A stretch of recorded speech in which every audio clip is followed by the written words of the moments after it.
Kalau kita lihat bagaimana pola perdagangan kripto memang seperti itu sih. Jadi pola perdagangan kripto itu cenderung memiliki volatilitas yang jauh lebih tinggi dibandingkan perdagangan saham maupun perdagangan komoditas lainnya. Jadi kalau ditanya kepada saya, kita sudah mengalami siklus selama 10 tahun ya. Selama 10 tahun ini kita bisa melihat bagaimana perdagangan kripto itu naik turun dengan sangat cepat. Ya, contohnya aja Bitcoin. Bitcoin saat ini harganya satu Bitcoin kurang lebih 439 juta rupiah. Ini sama seperti harga Bitcoin sekitar 2 tahun lalu.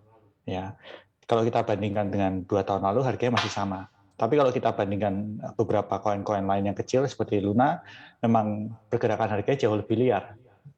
Tapi disitulah justru daya tariknya perdagangan kripto, karena perdagangan kripto itu salah satu perdagangan yang bisa menawarkan keuntungan maupun kerugian lebih dari 30% dalam sehari. Kita bisa melihat contohnya dalam hari ini ada 5 koin yang memiliki kenaikan lebih dari 20% dalam sehari.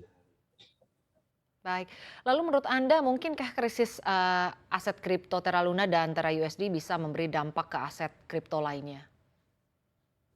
Menurut saya itu nggak bisa sih, karena ini masih sangat kecil. Jadi Luna itu cuma salah satu hal kecil di dalam dunia kripto. Kalau kita lihat sejarah dunia kripto, apa yang terjadi di Luna ini pernah terjadi di beberapa koin lainnya. Jadi contohnya aja seperti kemarin yang sempat sangat heboh yaitu Shiba Inu, itu juga sempat naik tinggi sekali kemudian turun turun sekali.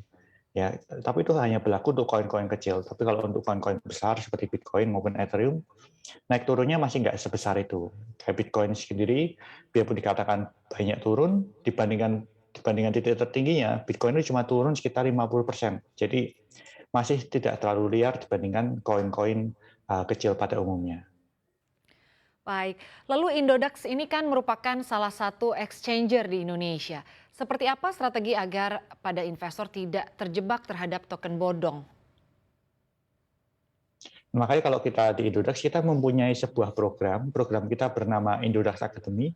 Program Indodax Academy ini bisa diakses di indodax.academy, yaitu sebuah website yang kita rancang khusus untuk memberikan edukasi kepada masyarakat. Jadi kita berikan tutorial tentang perdagangan kripto, tutorial tentang blockchain, dan berbagai informasi terbaru lainnya, juga seputar Luna ini contohnya. Jadi semua informasi kita rangkum menjadi satu, dan semua informasi kita berikan gratis dengan tujuan untuk memberikan edukasi kepada masyarakat luas. Baik, lalu seperti apa strategi listing token yang aman begitu? Apa saja underlying-nya? Kalau kita bicara mengenai strategi listing token ya, listing token itu strateginya bisa berbagai macam ya. Kalau kita berbicara bagaimana tentang memilih token mana yang mau kita beli, token mana yang kita jual, saya kira pada kondisi bear market saat ini kondisi yang tepat untuk membeli. Kenapa? Karena token-token sedang harganya terdiskon. Ya, harga token itu sedang kembali kepada titik setahun lalu. Ya, seperti Bitcoin itu 1,5 tahun lalu harganya seperti sekarang. Ini saat-saat yang tepat untuk membeli dibandingkan pada saat harga-harganya naik. Tapi justru pada prakteknya kebanyakan orang itu membeli token atau membeli koin pada saat harganya naik. Kalau kita membeli pada harganya naik, akhirnya keuntungannya nggak bisa maksimal. Nah, sekarang kuncinya bagaimana memilih koin yang bagus. Untuk memilih koin yang bagus, kita perlu mempelajari fundamentalnya. Jadi di setiap koin itu ada fundamentalnya masing-masing. Kita perlu lihat mana yang perkembangannya positif, secara ekosistemnya, secara blockchain-nya, secara pertumbuhannya. Baik, lalu di tengah ambruknya harga aset kripto saat ini, apakah ini momen yang tepat untuk membeli aset kripto atau investor cenderung wait and see dan beralih ke instrumen lain? Misalnya kayak Kalau kita cash lihat begitu? Kalau kita lihat dari siklus yang ada pada kripto ya, kita lihat siklus yang ada pada kripto dan kita lihat pola perdagangan yang ada pada Indodax, kita bisa melihat kalau beberapa investor kita yang cukup cermat, mereka justru pada saat-saat sekarang ini melakukan akumulasi. Kenapa? Karena di kripto itu mengenal namanya kurva 4 tahun.